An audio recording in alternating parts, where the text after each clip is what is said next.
Olá, sejam todas bem-vindas a mais um Elas Podem Cast. E hoje eu estou com uma convidada que está brilhantando o nosso estúdio. Ela, que foi Miss Brasil 2010, apresentadora hoje da TV Record, Débora Lira. Obrigada! Que honra poder estar aqui, Nath. Bora papear, falar muito. Tô prontíssima aí para poder compartilhar bastante com a sua audiência. Primeiro, quero agradecer, né, por você ter aceito o meu convite. Quero dizer para você que é uma honra estar aqui Obrigada. gravando com você, conhecer um pouquinho mais da sua história. E, Débora, me conta, né, porque assim, Miss Brasil 2010, apresentadora TV Record, tem Isso. Uma distância bem grande aí de uma coisa até a outra, né? E assim, eu gosto muito de até mesmo pegar esses dois pontos, né? Essas duas grandes conquistas que eu tive na minha vida. Porque, de fato, elas foram muito sonhadas e muito planejadas. Você já sabe um pouquinho da minha história, né? Que eu já tinha compartilhado já em um outro momento com Sim. você. Mas eu comecei minha carreira como modelo muito novinha, aos 8 anos de idade. E com 12 anos eu participei do meu primeiro concurso de beleza. Aí, no dia que meu pai me inscreveu no concurso, eu falei, pai, mas eu não sei ser Miss, não. Eu sei ser só modelo, eu só sei desfilar. Ele, não precisa se preocupar, não. É só você entrar na passarela e sorrir. Você vai ter que conquistar os jurados. Então, a única diferença entre Miss e a modelo que você vai ter que fazer é isso. Falei, então tá bom, né? Fui lá, desfilei, sorri pros jurados, conquistei e acabei vencendo o concurso. E aí, naquele dia, surgiu um sonho de me tornar Miss Brasil quando eu crescesse. Na época, eu só tinha 12 anos. Então, não poderia ainda me tornar Miss Brasil no formato que a gente conhece, que é o Miss Brasil, que vai pro Miss Universo, que é o televisionado, enfim, não dava. E aí, eu fiz toda a minha preparação, continuei participando de concursos. Alguns eu ganhei, alguns eu perdi. E sempre, tipo, trazendo uma bagagem muito forte para que quando eu pudesse, quando eu tivesse a idade adequada, eu pudesse tentar realizar o meu sonho. E que foi um sonho realizado aos 20 anos de idade, né? Eu era super jovem, achava que era adulta, né? Tadinha, desculpa se quem está me assistindo tem 20 anos. Mas calma que você está só começando sua vida, tá? E aí, depois daquilo ali, eu entendi. Eu falei, nossa, que bacana, né? Eu tive algo no qual eu me dediquei durante muitos anos e consegui E realizar. veio a coroação, literalmente, né? Sim, exato.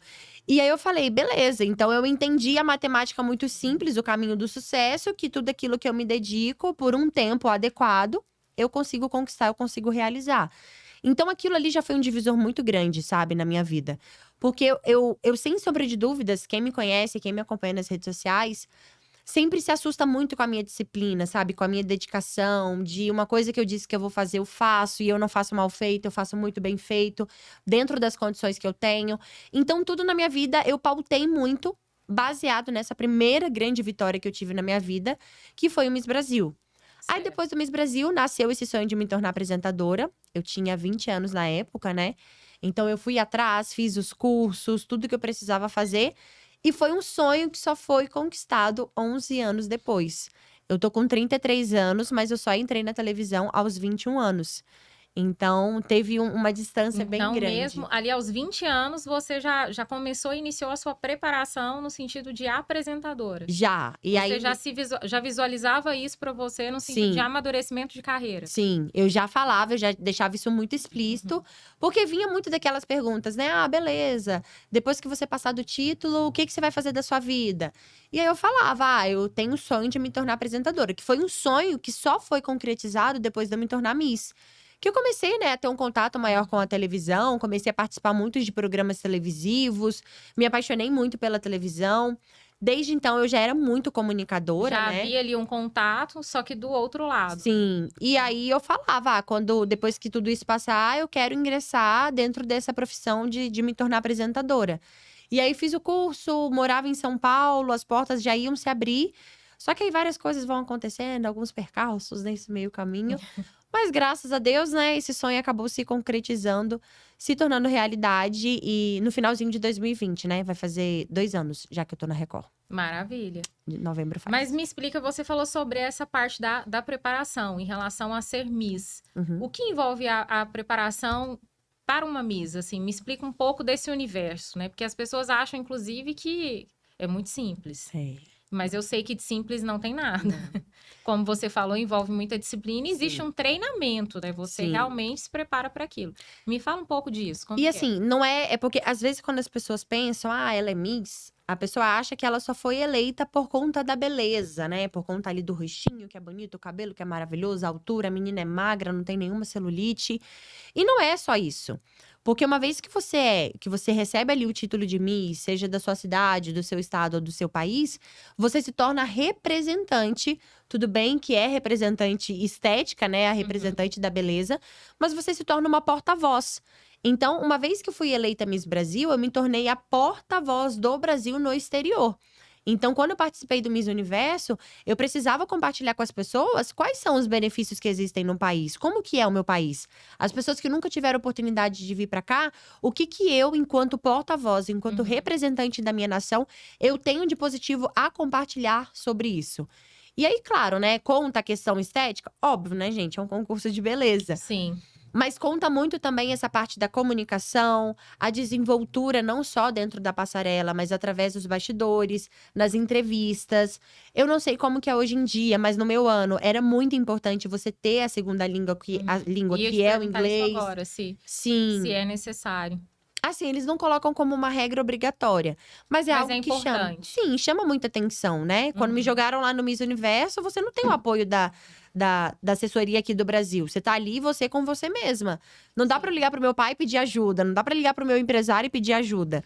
Eu que tenho que me comunicar, eu que preciso me virar ali no meio das meninas. Então, falar inglês, sem sombra de dúvidas, não só nesse segmento, né? Em qualquer segmento é muito importante. Então, conta tudo isso, né? Essa parte do cultural também, eu entender o mínimo que seja, o básico que seja, sobre política, sobre as regras do meu país, sobre a fauna, a flora, as coisas positivas, sobre a história da minha nação. Tudo isso é muito importante, porque, volto a dizer, você é uma representante da Sim. nação.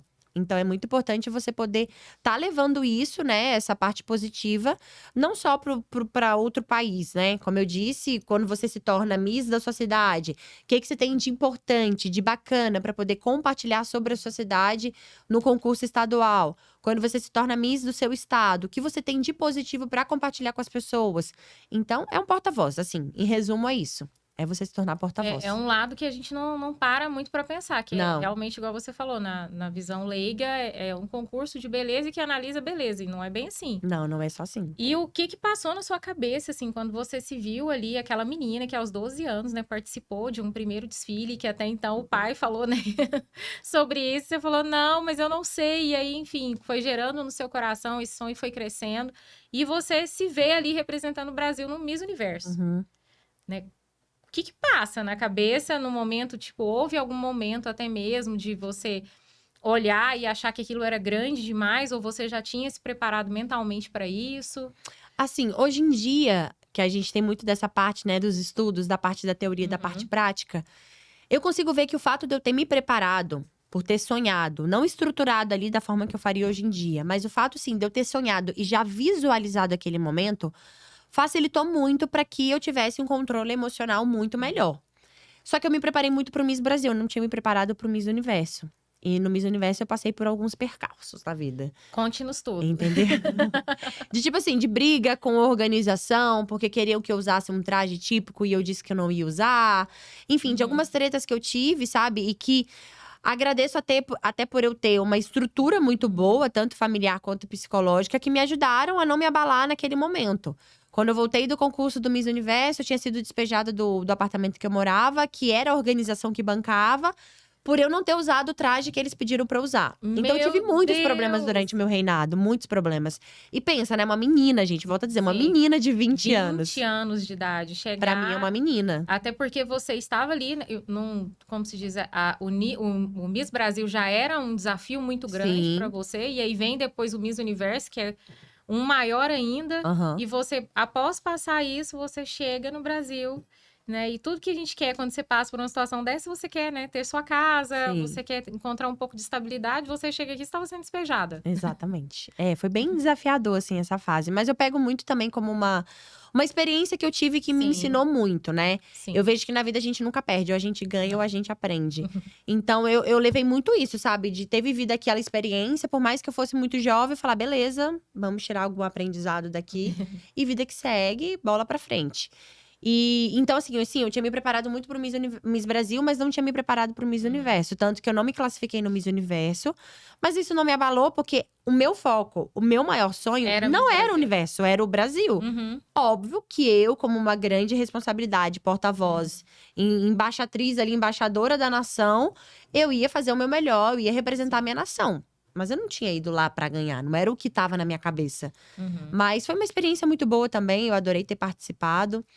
Não tinha sido meu primeiro concurso internacional, eu já tinha participado de outros, até mesmo antes do Miss Brasil, já me preparando para o Miss Brasil. Uhum. Então, o Miss Universo foi uma experiência boa, não me abalou o fato de eu não ter E sido traz classificada. crescimento, né? Porque você, igual você falou, você passou por uma dificuldade que com certeza gerou para você um amadurecimento, Sim. né? Um preparo e até mesmo emocional em relação depois a outras situações que a gente olha e não se desespera justamente porque você teve um preparo. Uhum. Agora, algo que você falou que é muito interessante, porque a importância de você preparar a sua mentalidade. Você preparou a sua mentalidade para o Miss Brasil, que era o Sim. seu sonho, e você trabalhou em busca desse objetivo. Uhum. E isso foi o quê? 12 anos, então você demorou 8 anos 8 anos. trabalhando todos os dias, né? Uhum. Porque 8 Sim. anos para você chegar naquele momento. Uhum. E aí você deu o outro lado da história, que é que você falou, eu não me preparei para o Miss Universo. Não. Para o Miss Brasil, sim. E aí, exatamente, aí você traz a importância, né, de você, por exemplo, não é só a gente sonhar, tem que se preparar para isso, né? Como você está se preparando para alcançar o seu sonho? Porque muitas vezes as pessoas falam sobre isso e nas coisas mais simples da nossa vida eu estou projetando, eu quero, por exemplo, comprar um carro. Você tem habilitação? Não tem. Quanto que custa o seu carro? Não sei. Qual carro que você quer? Também não sei. Não sei. Isso não é uma preparação, né? Então, primeira coisa, se você quer comprar um carro, e a gente está dando aqui um exemplo de um sonho, primeiro, vá atrás da sua habilitação, né? Primeira coisa que você tem que fazer, procure se habilitar, procure saber que carro, né? Qual que é o carro? Se for possível, até como se diz, pega uma foto, coloca lá para você olhar todos os dias, porque no seu caso, foram 8 anos. Sim. E claro que eu tenho certeza, né? Houve dias em que você até mesmo não se sente com a mesma motivação, com a mesma empolgação, com a mesma energia de outros dias, né? Sim. Há dias em que a gente está lá embaixo, outros dias a gente está lá em cima. E até mesmo me conta como que você lidava com isso, porque 8 anos não são 8 dias, nem 8 meses. Como que alguém luta e trabalha por isso sem desistir por 8 anos? Bom, igual eu tinha te dito, eu participei de vários outros concursos durante esses 8 anos. E teve um concurso que eu participei que a minha mãe, ela ficou muito chateada por eu não ter vencido. E aí ela virou pra mim e falou: a partir de agora você não participa mais de nenhum concurso. Só que por isso que é muito importante, né? Você ter tanta certeza do que você quer, você ter um porquê tão ardente que nem ninguém e nada vai te fazer desistir. Então, quando a minha mãe falou isso, assim, por mais que eu era jovem, eu falei: mãe, calma. Você vai ver aqui na frente, eu vou me tornar o que eu quero. Imagina se eu tivesse deixado a minha mãe destruir o meu sonho. E minha mãe não destruiu porque ela era malvada. Não. É porque é mãe, né? Eu não sou mãe Ela ainda. queria te proteger, Sim. provavelmente. Ela Com deve ter certeza. visto em você e ficou com medo que você passasse por aquele sentimento de Sim. decepção. E a gente faz isso com os nossos filhos no sentido de tentar proteger. É errado, Sim. porque a gente não pode fazer isso, né? Porque a gente precisa deixar os nossos filhos vivenciar os processos e ir em busca daquilo que acredita, porque acaba que senão a gente acostuma eles a sempre ter a nossa intervenção, né? E a gente acaba criando um adulto mimado, que não consegue se desenvolver e que não tem identidade. Mas não é por mal. Não. É esse instinto mesmo, né? De proteção. Mas além da sua mãe, teve algum momento que alguém virou pra você, menina, tira isso da cabeça, tá ficando louca? Ah, demais. Quando eu tentei me candidatar pelo Espírito Santo, porque eu sou capixaba, né? Mas eu fui Miss por Minas Gerais. Eu fui Miss Brasil por Minas.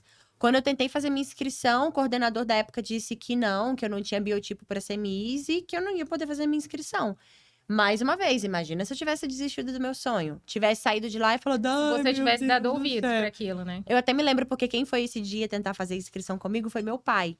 E meu pai sempre foi o meu maior incentivador. A minha mãe, ela já tinha ficado chateada nesse concurso que eu fiquei em segundo e ela ficou traumatizada, então ela já não apoiava mais o meu sonho. Mas meu pai, ele era meio do contra, então ele ia lá e apoiava. E aí, nesse dia, eu me recordo muito bem, eu não baixei a cabeça, não chorei nem nada, eu só virei pra ele e falei, ah, pai, até parece, né? Ele tá achando que a gente vai desistir, coitado. Só que assim, eu não tinha um plano B na minha cabeça. Mas também não aceitou aquilo. né? Não, também não aceitei. E aí eu continuei participando de concursos. Foi quando eu participei de um concurso que na época tinha um grande empresário, ele faleceu no ano passado, mas era o mesmo empresário que tinha preparado a Renata Fã e a Natália Guimarães. A Natália, que foi uma das maiores misses, né, em Sim. 2007. E aí ele era o jurado desse concurso. Nesse concurso, que foi no Espírito Santo, eu venci. Só que eu tava um pouco acima do peso, né? Tipo, eu não tava gordinha. Mas eu tava um pouco acima do Para o padrão, padrão, para o né? concurso. Uhum. E o concurso nacional, que era o concurso dele, ia acontecer depois de 3 meses dessa vitória que eu tive no Espírito Santo. Uhum. E aí eu me preparei durante 3 meses. Volto a dizer, eu sou uma pessoa extremamente determinada, extremamente disciplinada. E eu perdi 15 dias em 3 meses. 15 quilos. Fazer 15 dias, né? Eu perdi 15 quilos em 3 meses. E fui para o concurso do Nacional, que era o concurso que ele era o dono, completamente diferente. E ele falou: Nossa, vi uma coisa diferente nessa candidata. Nesse concurso dele, eu fiquei em 4º lugar. Só que como ele já tinha sido jurado já no meu outro concurso no Espírito Santo, e ele viu uma grande transformação em 3 meses, ele me chamou para conversar, para entender, né, quais que eram os meus planos. Ele já tinha uma estrutura muito boa em Minas Gerais, que ele preparava várias misses para disputarem no exterior, para disputarem concursos estaduais. E aí ele falou, quais são suas pretensões? Já participou de concurso há bastante tempo? Ele quis entender um pouco mais da minha história. E aí eu falei, olha, Zé, o nome dele era José Alonso Dias. Eu falo, ó, Zé, é o meu o maior sonho da minha vida é um dia me tornar Miss Brasil. Eu já participo de concurso desde os 12 anos, eu sou modelo desde os 8. Isso é muito claro que eu tenho na minha vida. Como eu vou realizar este sonho, eu não sei. Mas esse é o meu sonho. E aí eu fiquei em 4º lugar no concurso dele e voltei para o Espírito Santo. Passou, acho que uns 4 ou 5 dias, ele ligou para os meus pais. Era época que a internet não era do jeito que é hoje em dia, né? E aí ele ligou para os meus pais e falou: Olha, eu gostei muito da sua filha. Vi que ela é muito decidida, ela tem muita garra, ela é muito dedicada no que faz. E eu quero te fazer uma proposta de vocês mandarem a sua filha para Minas Gerais e eu vou ajudar ela, eu vou fazer a preparação dela para o Miss Brasil. E eu falei, meu Deus do céu, parece até história de filme, né? Você fala, meu Deus, como que pode uma história dessa? E aí, eu não pensei nem 2 vezes, eu trabalhava, eu era CLT numa exportadora de café, não era feliz no meu trabalho. Eu não pensei nem 2 vezes, né? Os meus pais, nessa época, eu tinha 18 anos. Os meus pais, eles sempre entenderam que filho a gente queria pro mundo. Então, eles conversaram comigo e falaram, olha, ele tá te fazendo essa proposta, você quer ir? Falei, lógico, né?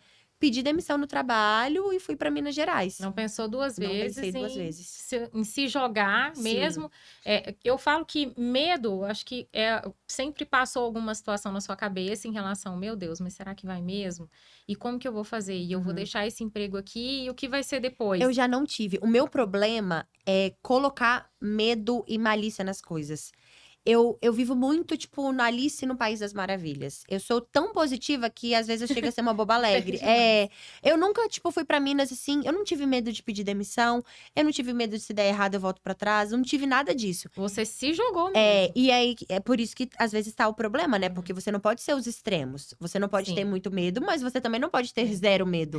Porque uma vez que você não tem 0 medo, você não coloca malícia nas coisas. Sim. Tanto que eu aprendi e venho aprendendo cada vez mais a colocar a malícia e esse medinho nas coisas.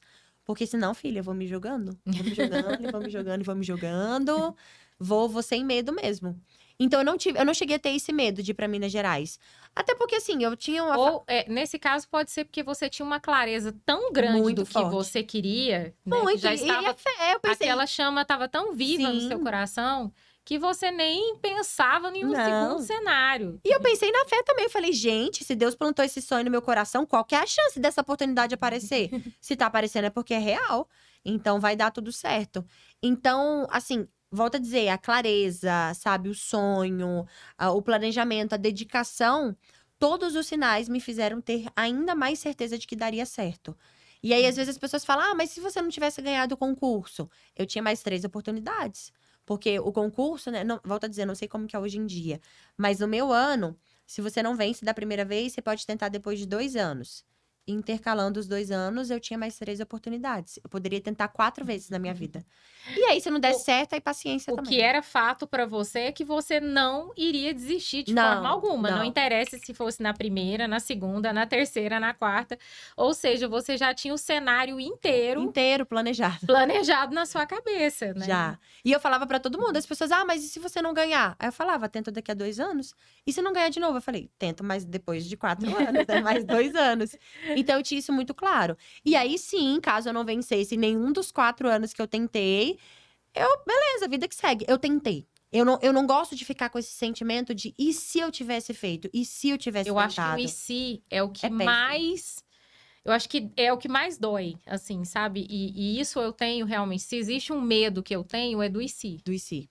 Eu nunca quero realmente olhar para minha vida e parar. E se eu tivesse tentado? Uhum. E se eu tivesse feito? Uhum. Que eu acho que essa é uma dúvida, é uma dor. Essa dúvida é uma dor que, para mim, é muito pior do que eu tentar. Sim. Mesmo que eu tenha o risco de errar. Exatamente. É o mesmo que eu Eu penso. acho que você olhar para sua vida, então assim, eu tenho muito isso de me visualizar lá na frente. Uhum. Já realmente, olha, minha vida passou, eu vou olhar para trás. Eu vou sentir orgulho de mim? Uhum. Ou será que eu vou ficar com e se eu tivesse feito isso? Uhum. E se eu tivesse feito aquilo? E isso não é uma coisa que vai amargurando, né, o Sim. ser humano. Porque Uhum. se você nunca vai saber, né, se você não tentar. Exatamente. E eu acho que era isso que você tinha muito na sua cabeça mesmo, na Tinha. sua mente, né? Tinha muito isso. Assim, tinha não, né? Tenho isso até hoje. Tem isso, né? Pra tudo. Porque aí depois disso, passado essa fase, né, do concurso, porque você alcançou a sua meta, você alcançou o seu sonho. E aí existe também, porque a gente tem que estar sempre em movimento e você. Por isso que fala que quem não sonha já morreu. Sim, Tá morto. exato. Então, você realizou, continua. Continua na evolução. Tá, você agora deu um passo. É Miss Brasil. O que vai ser agora? Pra frente. Uhum. Qual que é o próximo sonho? E aí, você tinha o sonho de se tornar apresentadora. Sim, Aí veio outra preparação, né? com certeza. E aí, volta a dizer, né? Assim, por mais que as pessoas falam, ai, Débora, você se planeja tanto, você é tão metódica, tão organizada, sua vida dá certo 100% das vezes? Não. Mas tá dando muito mais certo do que a vida das pessoas que não se planejam. Uhum. Então, eu vejo que o fato de eu me planejar, o fato de eu ter uma perspectiva de futuro, eu me organizar, eu ter clareza das coisas que eu quero pra minha vida, me ajudam muito a conquistar tudo que eu venho conquistando ao longo desses 33 anos, né? Tem muito mais pra conquistar pra frente. Uhum. Mas se eu olho pra trás, eu me orgulho muito de tudo que eu já construí, de tudo que eu já conquistei e de tudo que eu almejo pra minha vida. Então, o simples fato de eu me planejar já me faz sair muito da zona de conforto, já me faz ter esse movimento da movimentação de Uhum. fato, sabe? De eu sair, levantar, ir lá, fazer, buscar. Às vezes eu tenho até que entender que é preciso parar e descansar, né? Porque senão eu fico. Senão a cabeça fica, não para, né? não dá. Mas é muito bom você fazer isso, porque a partir do momento que você tem uma meta, até para que você sinta, de certa forma, um pouco mais confortável em relação a isso, você ter um plano traçado, Uhum. isso acaba realmente trazendo um conforto em saber qual é o seu passo seguinte. Sim. Agora, o que não pode também é você ter o plano só no sentido do que deu tudo certo. Sim. Porque não é assim que as coisas acontecem. Às vezes, por exemplo, para você chegar aqui no ponto, do ponto A ao ponto B, você olha inicialmente e fala, é só ir reto. Só que, de repente, você vai ter que fazer uma curva. Uhum. Você vai ter que ir para um outro lado que você nem pensava que você ia. Depois você volta. O importante é sempre você encontrar de novo o seu eixo e o seu objetivo, né? Correto. Isso mesmo. É aquele ditado que quem não tem uma rota, né, acaba andando à deriva. Sim. Né? Se você não tem uma rota planejada, você vai na deriva. O mar vai levando. É muito. Quem falou isso foi o Gato de Botas, né? Uhum. Alice do País das Maravilhas. Que ele fala: se você não sabe pra onde você quer ir, qualquer lugar serve. Qualquer lugar serve. E assim, me desculpa Zeca Pagodinho, mas deixa a vida me levar, a vida leva eu, não leva ninguém a lugar nenhum. Não leva ninguém a nada. Não dá certo essa do deixa a vida me levar. Exatamente. Você tem a como se diz, a vida é sua, você precisa se programar e o que você quer pra você. É bem isso que você precisa ter definido. E aí, posteriormente, você fez essa preparação. E o interessante é que quando você começou a se preparar, você nem sonhava que essa oportunidade... Assim, sonhava, mas não tinha algo palpável no sentido... eu vou me preparar para ser apresentadora porque eu já tenho um convite. Não, não tinha. Mas olha que louco. Eu já tinha muito claro que eu queria trabalhar na Record. E nem tô falando isso pra puxar o saco do meu diretor, não. É porque era muito claro. Eu já tinha ido já em vários outros programas televisivos. Ai, mas a Globo é melhor que a Record. A gente não tá aqui pra falar quem é melhor ou quem é pior. Eu conheci os bastidores das duas emissoras. E de acordo com os meus valores, os meus princípios, os meus ideais de vida, a que melhor se conectava era a Record. É perfeita? Não, gente. Também não vou ser hipócrita aqui de ficar falando nada disso. Tem os seus defeitos porque é feita de seres humanos, né? Os seres humanos não são perfeitos. Mas eu tinha muita clareza de que eu me enquadrava mais com a Record. A forma que eu era tratada dentro da Record quando eu ia fazer os programas televisivos, os camarins, eu via que a estrutura da Record tinha mais uma ligação comigo, sabe? Dava um match maior comigo. Ah, mas a emissora, ou a outra emissora traz mais visibilidade. Eu nunca fiz nada na minha vida focada na fama, focada na visibilidade. Eu vejo que a fama ela é uma consequência de um trabalho bem feito. Então, hoje em dia, se eu sou reconhecida, é por conta do trabalho que eu faço. Mas a fama nunca foi meu foco principal. Nunca foi o meu destino, sabe? Se acontece, ok. É uma consequência, né, da sua construção. Assim, gente, eu amo tanto a liberdade. Eu amo, tipo, sair na rua e às vezes as pessoas. E não ter aquela coisa de todo mundo vir em cima. E não é que eu não gosto do carinho das pessoas, eu gosto. Mas assim, eu ter liberdade de andar no shopping, uma ou outra pessoa me reconhece, eu converso, poder conversar com as pessoas que me conhecem, isso é maravilhoso. Sim. Então, assim, eu prezo muito por isso. Então, desde o início, eu falava, eu quero trabalhar na Record. Eu cheguei a fazer alguns pilotos em outras emissoras, mas o meu foco sempre foi a Record, de poder trabalhar na Record. Tanto que eu não me vejo trabalhando em outra emissora. Não mesmo. Tudo bem que se tiver uma proposta melhor, você me fala, que pode ser que a gente converse, tô brincando. Não, e isso é muito seu mesmo, que a gente percebe a questão até mesmo da sua carreira, porque você não necessariamente precisaria ter feito ou passar por essa preparação e se transformar em apresentadora. Você poderia ter seguido um outro caminho. Sim. Mas eu vejo que você é muito pautada por aquilo que te realiza. Sim. Né? Aquilo que você realmente acredita e se sente bem. E a consequência, seja, por exemplo, apresentadora, seja Miss, igual você falou, se a fama veio, ela veio como consequência de um trabalho que você já desenvolve. Exatamente. Né? Independente, tipo, não era o foco. Seu foco era, quero ser apresentadora da Record. Exatamente. E eu tinha, mais uma vez, volto a falar dessa questão da clareza, que eu faço o meu quadro dos sonhos todo início de ano, né? Começou o ano, eu sempre faço meu quadro dos sonhos, coloco ali os meus objetivos. Em 2013, eu comecei o ano colocando na minha agenda que eu gostaria de participar da Fazenda. E foi um sonho que veio a se concretizar, realizar em 2014, mas eu cheguei a fazer a entrevista da Fazenda em 2013. E aí, por isso que eu falo, né? O poder da clareza, o poder... Assim, cada um acredita no que quer. Sim. Eu acredito muito, né? Deus é minha maior fortaleza, é meu maior contato. Meu também. Eu alinho muito os meus planos com ele, né? Pergunta do Senhor, esse plano aqui, tá tudo certo? Você gosta desse aqui também? Faz parte aí da sua estrutura? Se não fizer também, a gente entende, né? A gente entende que os planos dele são sempre melhores que os nossos. E eu acredito muito nessa questão da energia, da positividade, da lei da atração. Cada um explica aí do jeito que quiser. Até porque eu vejo que isso, né? Deus é tudo, Deus é energia, Deus é tudo. Então, meio que o meu entendimento da fé, a fé que eu tenho, a crença que eu tenho é muito baseada em englobando tudo isso. Então, eu vejo que a clareza que eu trouxe, sem sombra de dúvidas, fez com que eu traçasse muito de tudo que eu construí na minha vida. E essa questão que você falou, em relação a projeto, até mesmo voltando, eu também sou muito temente a Deus e alinho, gosto também, coloco ele na frente, em primeiro lugar, em tudo que eu vou fazer. E a Bíblia fala em relação a isso, né? Que o projetar é do homem, mas o executar, né? O realizar vem de Deus. Mas ele não falou que o projetar vem de Deus, ou seja, Deus espera de você que você faça a sua projeção. Até mesmo porque é um exercício de fé. Sim. Né, que é você crer nas coisas, né, que não existem como se elas existissem, que é bem isso. Então, você tem o seu quadro de sonhos, eu tenho o meu projeto de vida, que só muda o nome, mas é a mesma coisa. Então, você tem igual, por exemplo, a gente tem que ter o hábito, e isso até eu aprendi na igreja mesmo, que foi que me habituou a isso, que é projetar o ano seguinte. O que você quer no seu projeto do ano seguinte, por exemplo, vamos projetar 2023. o que você quer para 2023. E aí você começa a colocar metas a curto, a médio e a longo prazo. E aí você vai em busca daquilo. E é um projetar, mas é um projetar bem detalhado mesmo. Sim. Como eu falei, que volto a falar de novo do carro. Se você quer comprar um carro, coloca o carro, coloca o modelo, coloca a foto no seu projeto de vida ou no como que você falou? Quadro dos sonhos. Quadro dos sonhos. Mas desde que fique no lugar, inclusive, que você possa visualizar aquilo todos os dias. Ó, eu tenho até o quadro dos sonhos do ano passado. É porque eu deixo no meu celular, assim, ó. É a capa.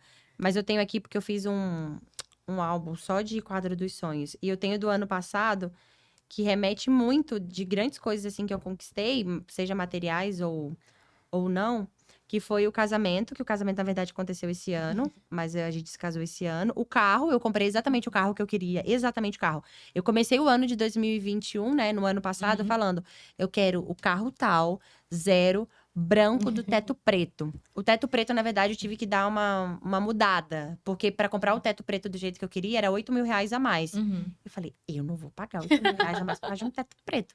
Paguei 600, plotei o carro em cima e tá tudo certo. Tá tudo certo. Mas foi exatamente da forma que eu tinha estruturado o meu ano. Então, é muito isso, né? E aí, às vezes, eu recebo umas perguntas bem assim, nossa, acho lindo você falar, mas eu não sei o que eu quero da minha vida. Eu não sei, eu não quero nada, eu não sonho nada. E aí, primeiro, você identificar qual que é o trauma, né? Sim. Porque pode ser que lá na infância Exatamente. existiu uma crença bloqueadora ali, que te bloqueou de você não sonhar, de você não querer almejar coisas positivas e boas na sua vida. E você reestruturar tudo isso, porque uma vez que você identifica, você consegue modificar. E aí eu começo a falar, beleza, você gosta do seu trabalho? Não, não gosto. Pretende mudar? Não sei, talvez sim. Qual o trabalho que você gostaria? O que você gosta de fazer?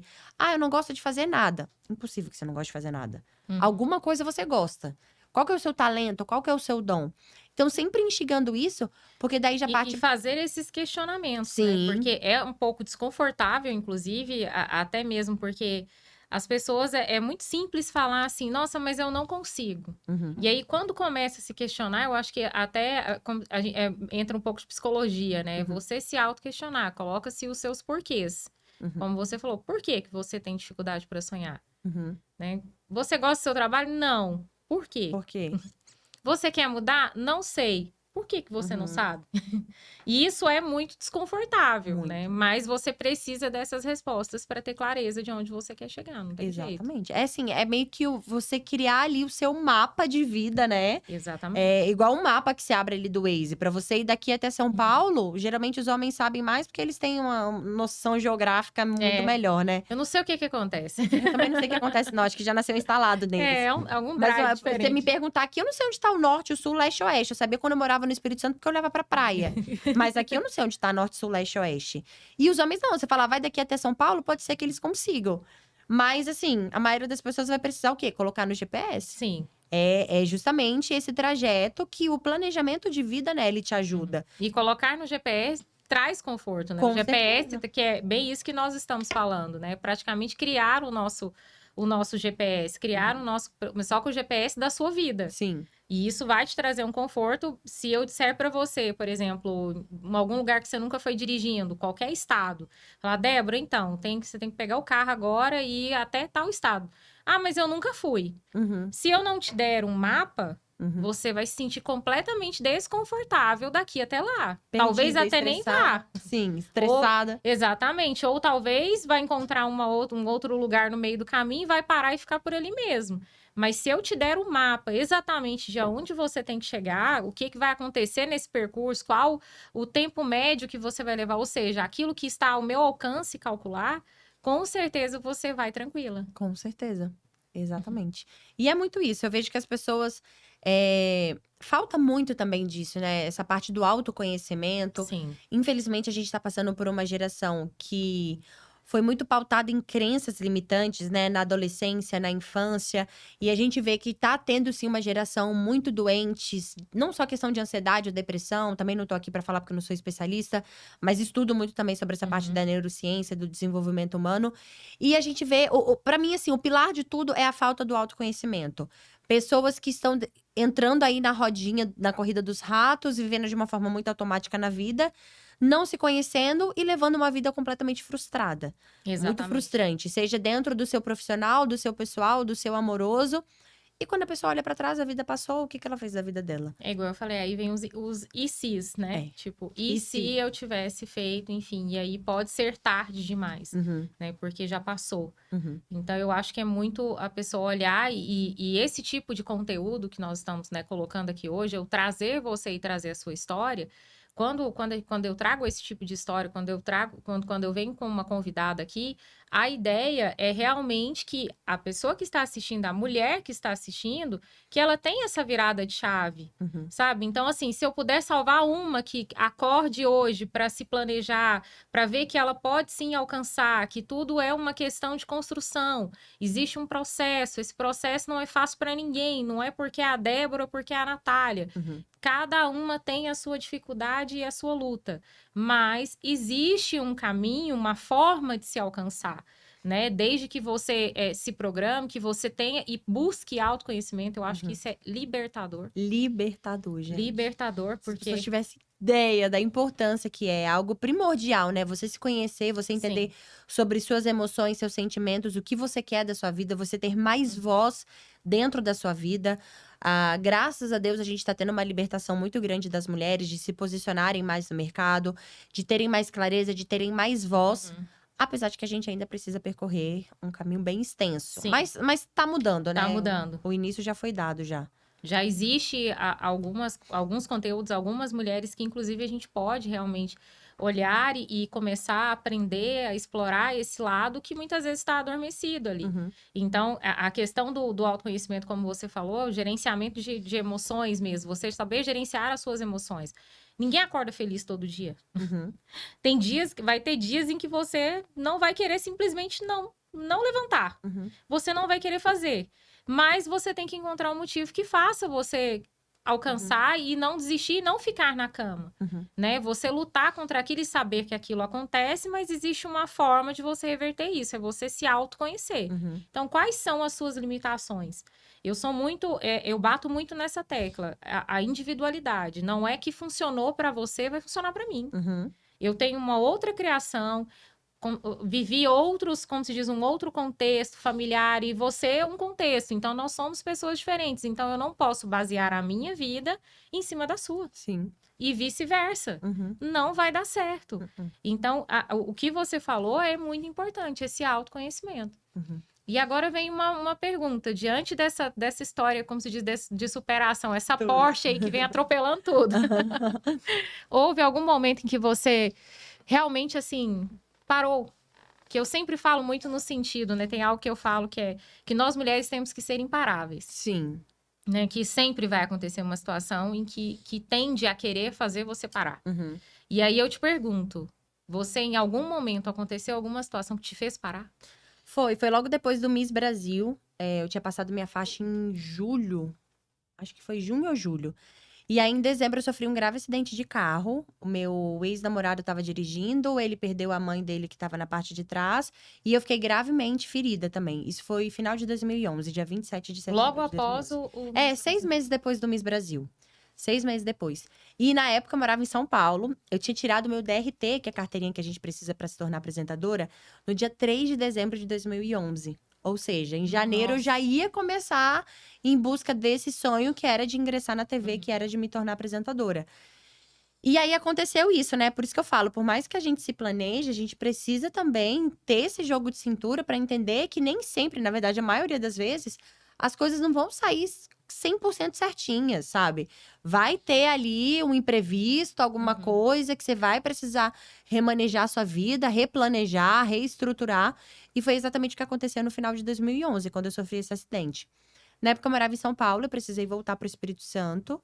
Daí, não assim, precisei começar minha vida do zero, porque graças a Deus não, né? Não precisei Uhum. começar ali do zero. Mas eu precisei dar uma repensada muito forte, assim, na vida, sabe? Do que eu ia fazer, como que ia ser minha vida dali pra frente. Na época, a internet não era do jeito que era. Então, repercutiu muito na televisão. E quando eu fui Sim. pra internet, as pessoas que tinham a imagem da televisão achavam que eu ainda era aquela Miss acidentada, que tava andando de cadeira de rodas, usando fralda. Então, eu precisei passar muito por esse processo de Foi um processo de Qual que o período, assim, você lembra? Quanto tempo? Eu lembro que, assim, falar mais ou menos fazendo um comparativo com a internet. Quando eu me acidentei, que foi final de 2011, eu tinha, sei lá, 5 meses de Instagram. Então, era muito no Uhum. início do Instagram. Porque eu fiz meu Instagram bem no início também. E então, do acidente, eu tinha pouquíssimos seguidores e o que mais pegava era a televisão. Uhum. E para eu ficar 100%, eu fiquei 100% com uns 4 meses. Então De foram tirar a 4 cadeira, meses. de tirar a cadeira de rodas, tirar a fralda, tirar o colete cervical. Eu demorei uns 4 meses, que ainda foi um cenário muito positivo. Os médicos disseram que eu ia começar a melhorar com 6. Que eu ficaria 100% Já depois de foi 12 uma. meses. Já Aí foi. vem essa identidade sua Vem. Aí veio a identidade da menina lá Sim. atrás, que emagreceu em Uhum. 15 dias, né, para realmente alcançar o seu objetivo. Ou seja, Sim. uma característica sua que você já trazia e que você trouxe nesse E eu contexto sou também. muito. Eu pego muito como uma alavanca quando alguém vem com algo negativo pra cima de mim. Então, você não vai conseguir. Você não fala isso pra Quando mim. fala isso, Você não fala isso pra mim, não. Porque eu vou conseguir, vou esfregar na sua cara que eu consegui. Então, isso pra mim é uma alavanca. A gente sabe que existem pessoas que funcionam da forma oposta, né? é. Que isso serve como afundar mesmo a pessoa ali, colocar ela no fundo do poço. Pra mim, já serve como uma mola. Então, quando eu escutava isso no hospital, as pessoas falarem: você vai demorar a melhorar, você vai precisar ir pra psicóloga, psiquiatra, porque você tá muito bem pra quem acabou de sofrer um acidente. E eu mostrava, falava, gente, é porque eu sou muito prática, né? Eu não consigo, tipo, mudar o que aconteceu. Eu demorei a entender o que tinha acontecido. Tinha vezes que eu achava que eu tava sonhando. Sonhando não, né? Tendo um pesadelo. Eu ficava muito grogue por conta dos remédios que eu tomava. Então, eu demorei a entender o processo. Mas uma vez que eu entendi, eu não fiquei chorando, me lamentando. Eu pensei o que ia ser da minha vida dali pra frente. Então, eu não fiquei ancorada no passado, Uhum. né? Eu pensei, beleza, isso aqui é um fato, Eu preciso aconteceu. aceitar, não posso Perdi minha mudar. sogra, né? Porque era minha sogra, Uhum. perdi ela, tô toda esculhambada em cima de uma cama de UTI. Tenho ponto da cabeça até os pés. Perdi a quarta vértebra cervical, minha barriga tá toda costurada, porque retiraram um órgão. Uhum. E aí, o que que eu vou fazer com este cenário? Vou ficar aqui chorando, me lamentando, ou vou me reerguer e vida que segue? E aí eu tirei essa força, que aí é a explicação maior de Deus, né? Realmente vem dele, né? Não tem como. Mas isso que você falou é muito interessante, porque a gente precisa se preparar para um contexto, como eu falei, que você não estava esperando. E Não, isso não foi, mesmo. não sabemos o porquê, Deus sabe, Sim. né? O porquê que ele permitiu, mas era um processo que você precisava viver, você precisava passar por ele. E você teve que, como se diz, recalcular tudo, reprogramar tudo, e aí resolver isso de forma que possibilitasse você voltar de novo para sua meta, que era se tornar apresentadora e Sim. dentro da projeção, né, que você havia criado. Uhum. E isso é muito importante. A primeira coisa, né, é a aceitação. Sim. Primeiro, você precisa entender, né? Você entendeu o que aconteceu. E aí depois, você está conformada com isso? Você vai se entregar? Uhum. O que você vai fazer? Como você vai reagir quando essa situação acontecer? Primeiro processo é esse. A primeira tomada de decisão é essa, é o querer. Sim. Ninguém pode querer por você. Uhum. Não adianta. E se você esperar isso no outro, é uma frustração muito grande, porque pode ser que as pessoas que olhavam para você achavam que você nunca ia conseguir. Sim. Muitas pessoas olhavam. Falavam, Nossa, a nossa. carreira dela acabou. Não, tinha gente que entrava no hospital. Na época, minha mãe não deixava muito eu olhar no espelho, né? Porque eu tava toda costurada. E aí tinha gente que entrava no hospital e eu achava muito engraçado. Porque a pessoa entrava, ela colocava, tipo, a cabecinha bem assim, né? Pra ver. Porque no início eu até podia, depois que eu saí da UTI, eu podia receber algumas visitas. E pra quem não tava muito a par, porque volto a dizer, gente, na internet não era o que é hoje. Uhum. As pessoas que não estavam muito a par, quando escutaram falar de um acidente que eu me quebrei inteira, as pessoas já ficavam, meu Deus, eu vou chegar no hospital, essa menina vai estar toda arrebentada. E eu achava engraçado, porque quando as pessoas entravam no quarto, elas faziam bem assim, ó. Pra ver como que eu tava. E Deus é tão incrível que no rosto eu não tive absolutamente nada. Eu tive do pescoço pra baixo, né? Uhum. Tem uma cicatriz de 11 pontos aqui no pescoço, mas no rosto eu não tive nada. E eu achava engraçado as pessoas, meio que assustadas, assim, sabe? De meu Deus, como é que vai estar? E aí tinha gente que ia lá com um olhar de pena. Nem julgo as pessoas também, né? Porque cada um reage de uma forma. E aí, isso, mais uma vez, isso servia muito como uma alavanca para que eu passasse, sabe? Uma energia ali positiva, uma mensagem positiva de que eu ia ficar bem. O mais importante de tudo, que era eu estar viva, já estava acontecendo. O segundo mais Com importante certeza. de todos, que era estou com todos os meus membros, estou andando, estou bem saudavelmente, está acontecendo, era só uma questão de prazo. Não tinha Sim. muito assim do que eu me desesperar. Eu já estava fora dos riscos, estava viva. Corri o risco de ficar tetraplégica. Quando eu acordei, eu não acordei com essa notícia. Eu já acordei com a notícia de que eu ia andar. Mas os meus pais pegaram essa notícia. Uhum. Do médico virar pra eles e falar: olha, pode ser que sua filha não mexa mais nada do pescoço pra baixo. Eu já acordei fora dessa notícia. Então, na hora que eu acordei, que Ou me seja, um falaram. milagre maior já tinha acontecido. Já os dois, né, maiores, a vida Uhum. e eu tá andando, mexendo tudo, já tinham acontecido. E aí era uma questão de paciência. Uhum. Eu sabia que eu ia ficar bem. Os médicos falavam que eu ia ficar bem. Entender que existe um tempo, né? Existe um tempo. É o tempo de colheita, né? Não adianta você plantar e achar que vai colher no dia seguinte. Entre o Exatamente. plantar e o colher, existe o regar, o adubo, o sol, a chuva, a água. Existe tudo isso. Então, não dá. Exatamente. Eu falo que é a nossa faculdade, né? É a faculdade porque a gente tem a nossa faculdade aqui, né? Uhum. Como se diz, né? Desse mundo. E existe a faculdade que Deus colocou Sim. para cada um de nós. Então, você estava cursando a sua. Sim. E isso faz parte. Hoje, eu tenho certeza que a Débora de hoje, ela tem, com certeza, a formação hoje, a sua formação, ela traz a identidade de toda a sua história, Uhum. né? Não é só de um pedaço. E que faz parte mesmo dessa formação em relação à postura, aos planos, aquilo que Deus tem para você, que muitas vezes é um preparo, né? A gente entende isso, que existe uma preparação mesmo para que você lá na frente não pare por nada e olhe e fale, olha o que eu superei. Você acha que isso aqui vai me parar? Mas não vai Engraçado. mesmo. Isso aconteceu muito durante a pandemia. E assim, gente, eu não tô diminuindo, tá, a dor de ninguém, até porque foram inúmeras vidas perdidas durante a pandemia. Sim. Mas eu não me desesperei por causa disso. Porque eu falei bem assim, cara, eu já passei por uma coisa bem pior, que foi a minha pandemia. A Uhum. minha pandemia ali, sabe? Às vezes tendo até um pensamento um pouco egoísta. Mas eu passei por algo que era muito mais desafiador do que o ficar em casa. Do que usar as máscaras, do que se Uhum. precaver de um vírus. Óbvio, eu tomei toda ali a segurança, mas o que eu já tinha passado na minha vida já tinha sido muito maior do que aquela questão ali, né? Óbvio que a gente não tá falando de questão de morte, graças a Deus eu não perdi nenhum ente muito próximo e muito querido, Uhum. mas eu sofri assim como todos os brasileiros, não só os brasileiros, né? Mas como a nação mundial. Sim.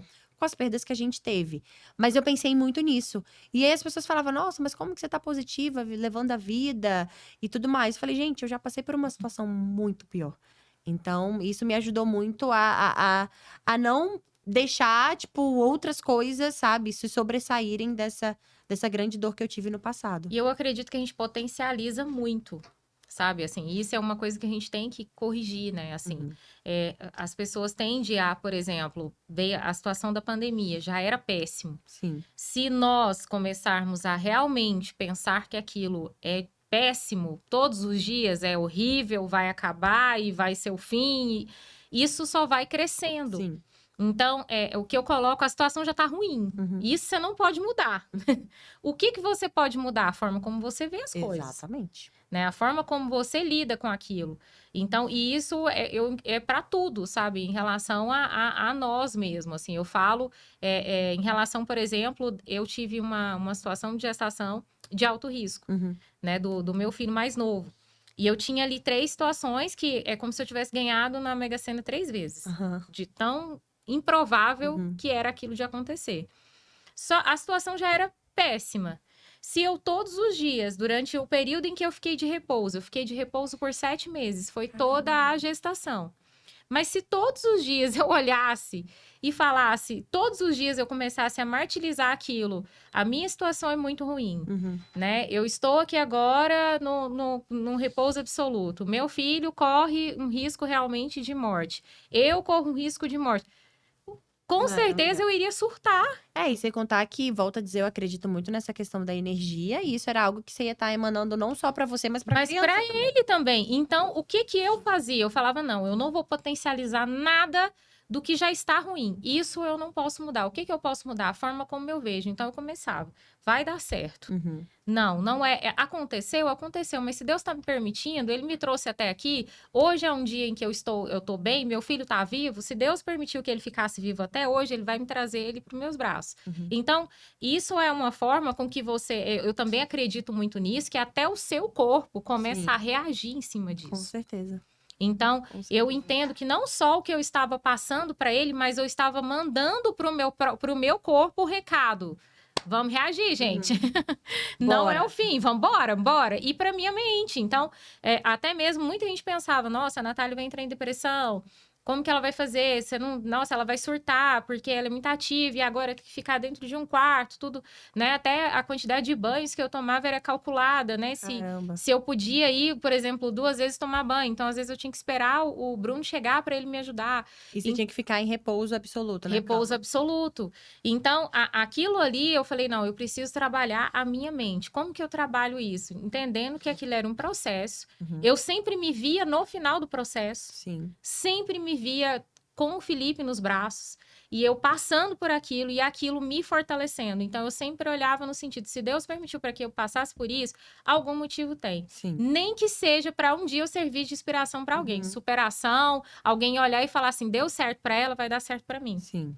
Porque uma das coisas que, inclusive, eu percebia... Primeira coisa que a gente faz, né? Muitas vezes, quando você recebe um diagnóstico ruim, você vai para a internet. Uhum.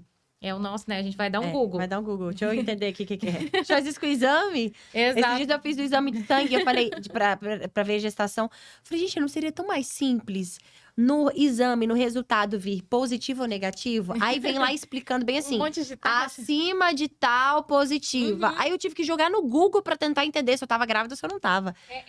A gente vai, né? a gente vai pra E aí internet. eu dei um Google Quando eu dei o Google na situação, só piorou. Porque eu só encontrei Coisas histórias ruins, negativas. E realmente aquilo me deu uma baixa muito grande naquele momento, porque não foi com essa intenção que eu fui para lá. Você sempre espera ler algo que te conforte, algo que te ajude no sentido de mentalidade. E quando eu comecei a ler aquela quantidade de histórias e todas negativas, eu meio que realmente dei uma baixa. E quem me ajudou foi o meu médico.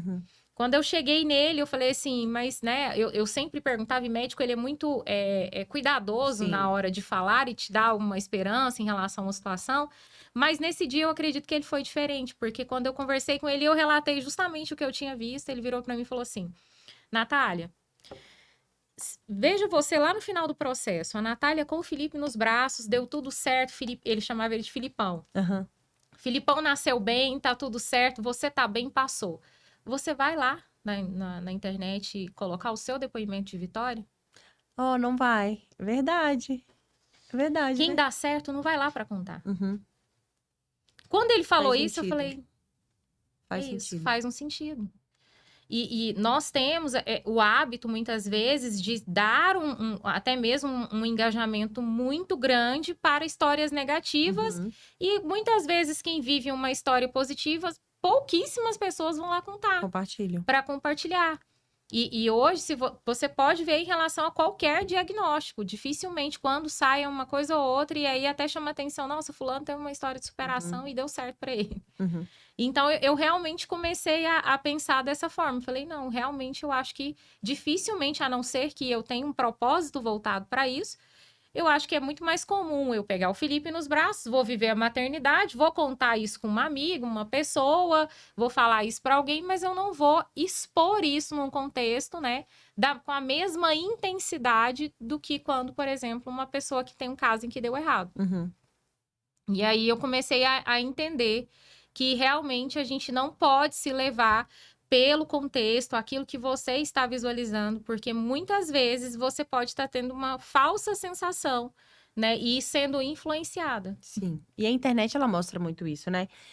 Antes mesmo de eu vir pra cá, eu tava batendo papo com as minhas seguidoras e falando que a gente precisa muito, né, deixar de ser Maria vai com as outras. E, gente, a internet, o Muito. que existe de fake news nessa internet é um trem absurdo. Então, Absurdo. você não pode pegar como uma verdade absoluta, que foi o que você disse. Uhum. Se você tivesse pautado ali, basicamente, 100% voltada só pro que você leu na internet e nem tivesse compartilhado com o seu médico, pode ser que você nunca tivesse a mentalidade e nunca tivesse levado a gestação da forma que você levou. Exatamente. Então, assim, sempre busquem, sabe, mais informação de verdade, informação de qualidade. Troque, né, figurinhas ali com pessoas também que são especialistas fora da internet. Porque se a gente fosse basear só no que E não se alimente com coisas negativas. Eu não se falo que alimente. se você a mulher que está nos assistindo, que tem uma história dessa, que está vivendo ou passando por um momento desse, o conselho que eu dou é passe a se alimentar, a se nutrir de coisas boas, Sim. coisas que contribuem. Uhum. Porque, como eu disse, a situação já está ruim.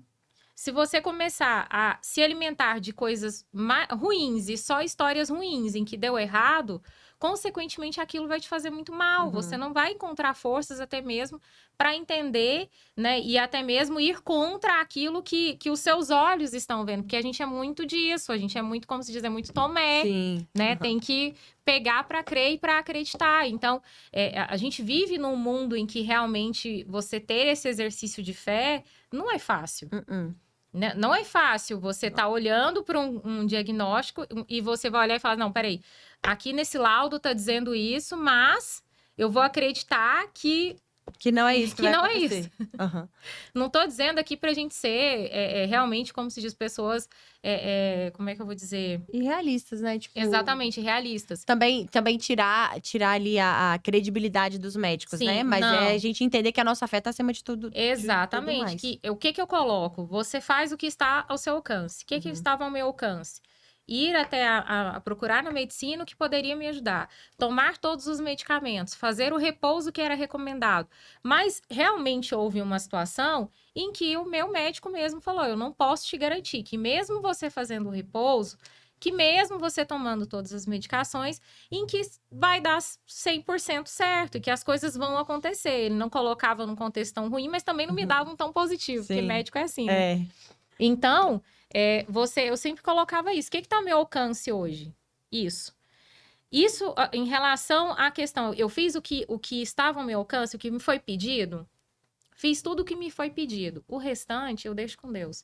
Eu faço o possível, o impossível eu deixo para Ele. Exatamente.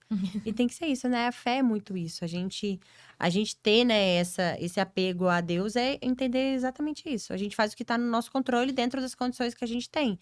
E aceitar os planos que Deus vier para nós. Exatamente. Eu não sei se você passou por um contexto, por exemplo, de fisioterapia, alguma coisa Passei, assim. eu fiz fisioterapia por uns 6 meses. Porque eu quebrei a clavícula também e eu perdi o movimento 100% da mão direita. E o fato também de eu ter tomado da batida ter sido muito forte, eu precisei meio que reaprender a andar, por isso que eu andava de cadeira de rodas. Então, eu precisei fazer fisioterapia por 6 meses. Emagreci 20 quilos na época, fiquei bem magrinha. Mas uma coisa que chamava muita atenção das pessoas era esse lado positivo, sabe? Esse lado esperançoso, esse lado de fé. De falar, vai dar certo, vai dar certo. Você foram poucos os dias que eu era chorei. Pedido, né? Assim, foram poucos os dias que eu chorei e me lamentei pelo acidente, de fato. Chorei quando a minha sogra faleceu, mas também foi um mix muito, né, de sentimentos. Quando eu descobri que ela tinha falecido, eu vi do jeito que eu tava, e aí eu sabia que eu precisava ficar bem. Então, assim, foi muito uma loucura, sabe? Um mix muito de sentimentos. Exatamente, eu acredito que é uma mistura mesmo de sentimentos. Porque ao mesmo tempo que você estava recebendo ali uma notícia muito ruim, né, muito triste. Porém, quando você olhou para você, você viu que você era um milagre. Exato. Né? Então, vem isso no sentido, nossa, eu tive uma nova chance, né? Eu minha vida, ela deu um giro. Eu não falo de 360, porque o 360 para no mesmo lugar.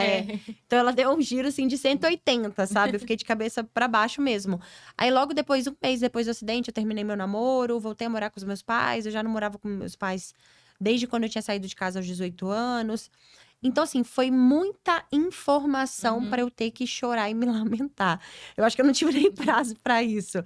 E alguns médicos até falavam, eles falavam, você vai entrar num processo depressivo daqui a algum tempo. E eu falava, mas por que que eu tenho que entrar no processo depressivo? Eu não posso simplesmente ser prática, entender, chorei, me entreguei ali naquele dia, mas no dia seguinte eu já virei a página? Eu não posso ser um pouco mais rápida nesse processo? Eles, não, porque do jeito que você sofreu, você é jovem, você é isso, você é aquilo. Então, eu passei por esse processo de uma forma mais leve. Volto a dizer, não chorei nenhum dia? Chorei. Mas era aquilo ali, chorei 2 horas, tô mal hoje, dormi, acordei, tô bem. Então, eu faço isso todos os dias da minha vida. Tem dias que eu nem lembro o dia que é, o que aconteceu. E é normal, né? Assim, eu falo que você pode sim chorar. Sim. É normal isso, eu dizer que, nossa, eu não choro. Claro que a gente chora. Uhum, É óbvio que nesse processo que eu passei, houve diversos dias em que eu chorei. uhum, E realmente, por exemplo, quando eu recebi o diagnóstico, tipo, o que o médico falou mesmo, falou assim, olha, não, quando ele, a primeira vez ele falou pra mim que eu ia ficar 30 dias. uhum, E aí depois ele falou assim, quando eu voltei é que ele me deu a notícia mesmo, porque inicialmente pensava-se que era um descolamento de placenta, uma coisa simples e que com repouso ia, né, resolver. Como era uma situação muito rara, então não se tinha muita incidência dessas situações num consultório, né? Uhum. Num consultório médico. Então, foi depois que no retorno, após esses 30 dias, que até então eu voltei para ter alta, Uhum. tipo, agora vai, né? Porque eu passei um baita susto, tive um sangramento muito grande, foi assim que eu descobri. Fui pro hospital. Não, 30 dias. 30 dias é beleza, né? 30 dias Tranquilo. tranquilo. Lógico que no início você fica, nossa, 30 dias, Uhum. né? Meu Deus, não passa esses 30 dias. Eu lembro como se fosse hoje, meu Deus do céu. Não passava, né? Não passa os 30 dias. Aí eu lembro, nossa, hoje já é 20, já deu, falta só 10. Não sei o que, não, agora vai acabar. Quando eu chego lá, ele foi fazer um segundo exame, foi quando ele me deu realmente o resultado e falou: olha, você vai precisar ficar a gestação inteira de repouso, e é bem isso que você falou. Na hora, você nem assimila direito o que tá acontecendo. Você fica assim, oi, aonde eu tô? Que dia que é hoje? Eu acordei, eu tô dormindo. Então, assim, eu não entendi muito bem. Naquele momento ali, eu não entendi o que era ficar 7 meses, Uhum. né, em repouso absoluto, 7 meses numa cama. Então, eu realmente, assim, depois, no dia a dia mesmo, que eu falo que aí é viver um dia de cada vez, é que eu fui sentindo e a ficha foi caindo. Uhum. Mas, no início, eu não tive essa concepção mesmo, no sentido, nossa, não, já tá tudo certo. E você ficou até o final da gestação? Até o final da Você fez gestação. cesárea? Sim, cesárea. Aí marcou a cesárea, foi lá e fez. Nossa, e aí, assim, o nascimento, aí viria um outro desafio, porque até então, a nossa luta era segurar até as 28 semanas, né? 29 semanas, a probabilidade de sobrevivência já era maior. Uhum. E só que realmente era como eu tinha meu corpo era o tempo todo ele queria expulsar a criança. Então eu ficava em trabalho de parto quase que o tempo todo. O tempo todo. Então as medicações que eu tomava era para justamente evitar o trabalho de parto e um aborto, né? Então, para que a gente segurasse até essas 28 e se viesse, se não tivesse mais como segurar, a probabilidade, né, seria de sobrevivência seria maior. E aí eu consegui levar mais ou menos até 32 semanas por aí. E quando chegou lá, ele falou assim: olha, vamos preparar a equipe.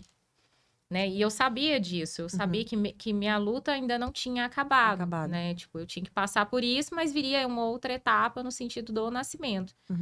E só que, mais uma vez, eu me apeguei aqui. Se Deus tinha me levado até aquele momento, ia dar certo. Eu iria sair dali com o Felipe nos braços, né? Eu iria para casa como a gente visualiza, né? Qualquer mãe visualiza isso. A gente separa a roupinha da maternidade e tudo e visualiza, nossa, você saindo da maternidade, né?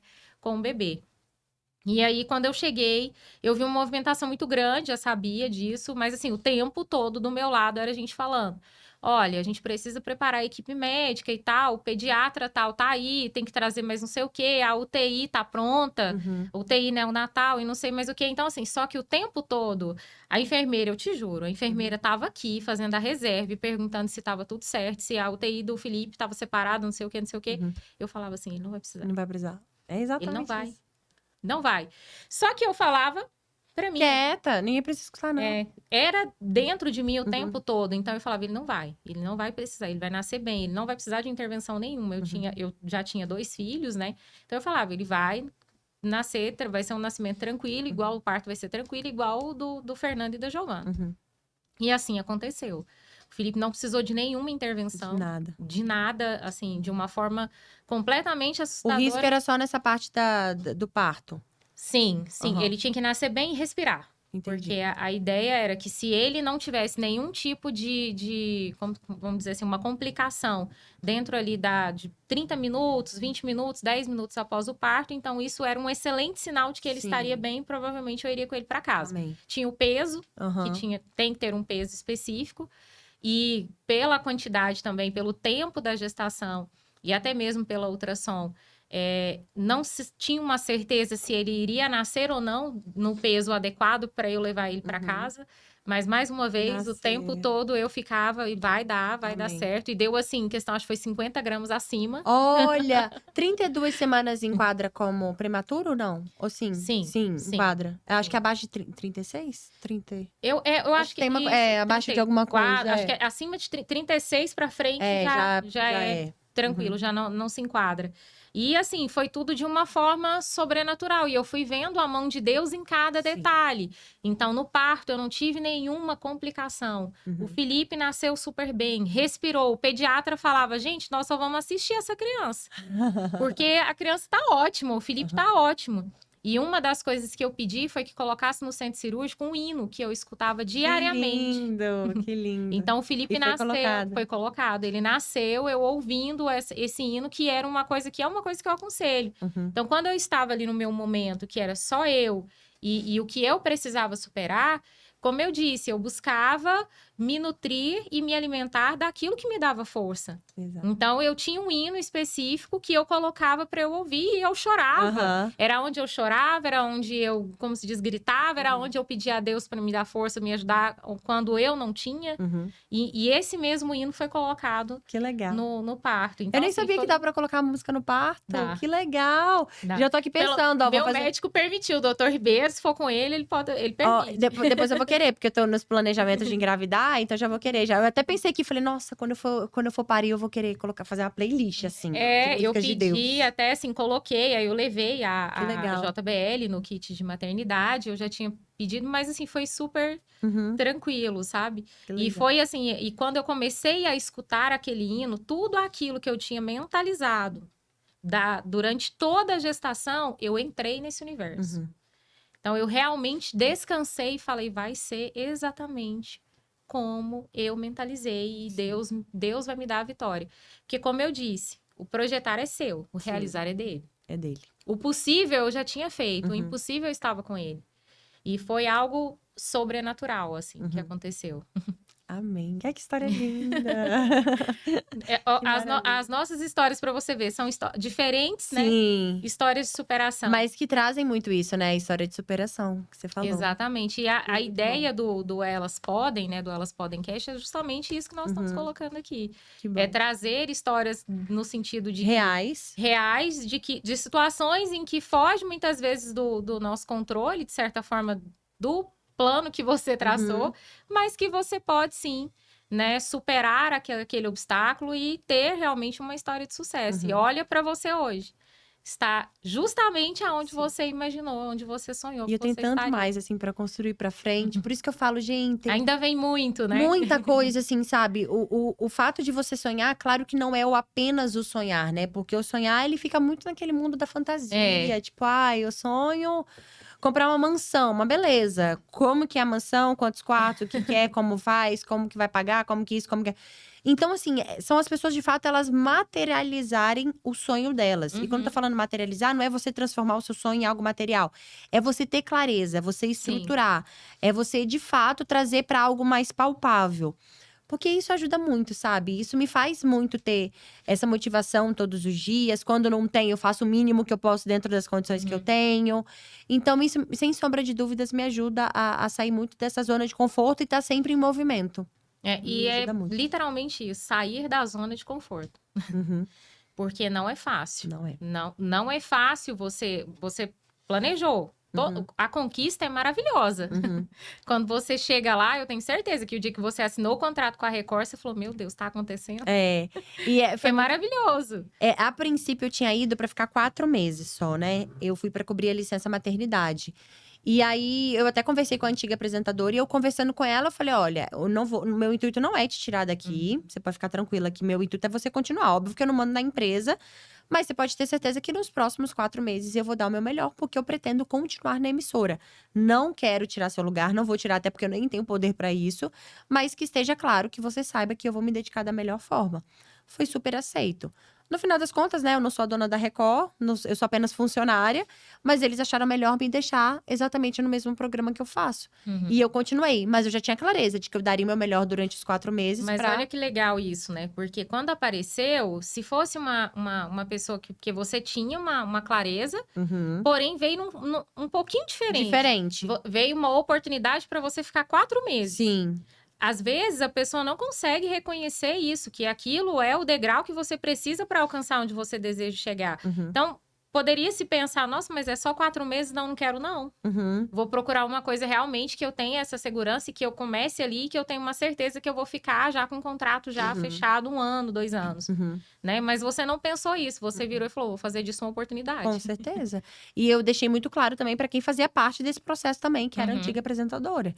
Eu até encontrei com ela recentemente no podcast também, e aí eu falei, lembra que naquele dia eu falei com você no telefone? Ela, sim, eu lembro.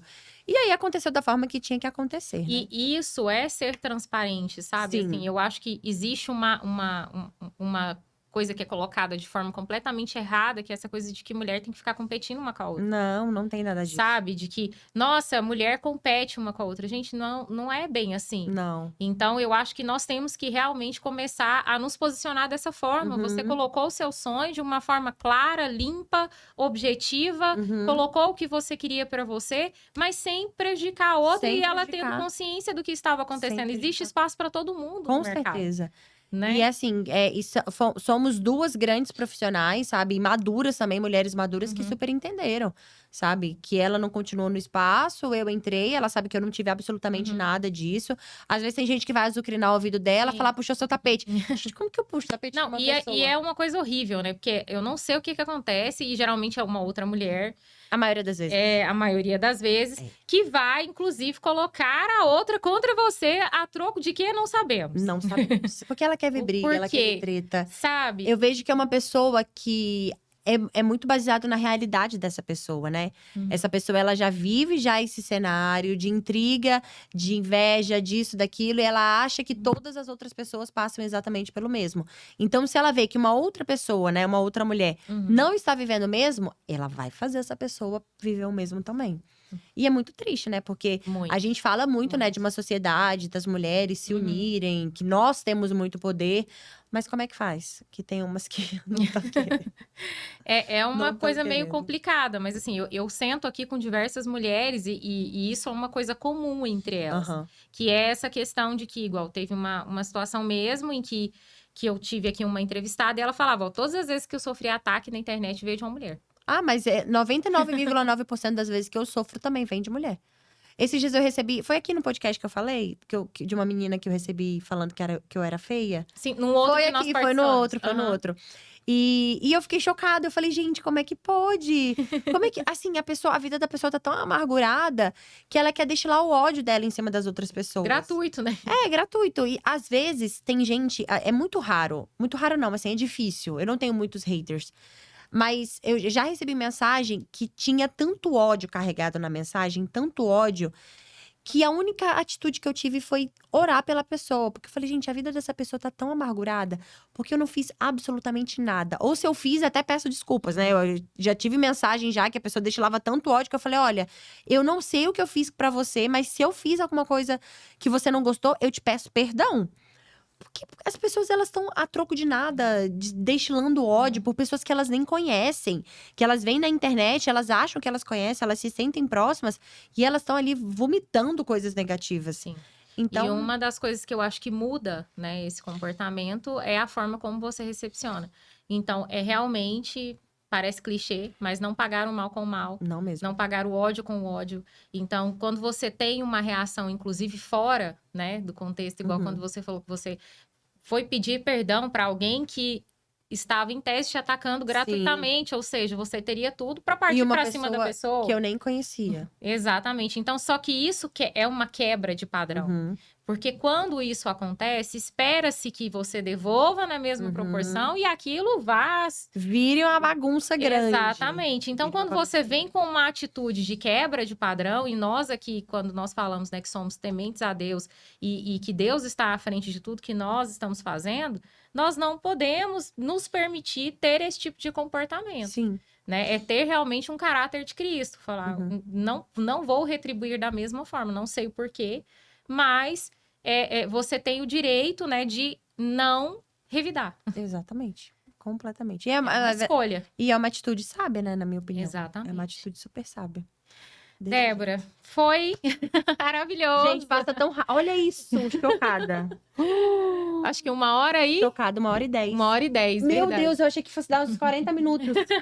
E eu tinha bem um compromisso agora. O tempo aqui voa... É maravilhoso, eu amo participar de podcast voa, né? por causa Assim, disso, mas, assim, muito obrigada pela sua entrega. Obrigada pelas lições maravilhosas que você trouxe aqui, por ter compartilhado a sua história de vida, né, com a gente aqui.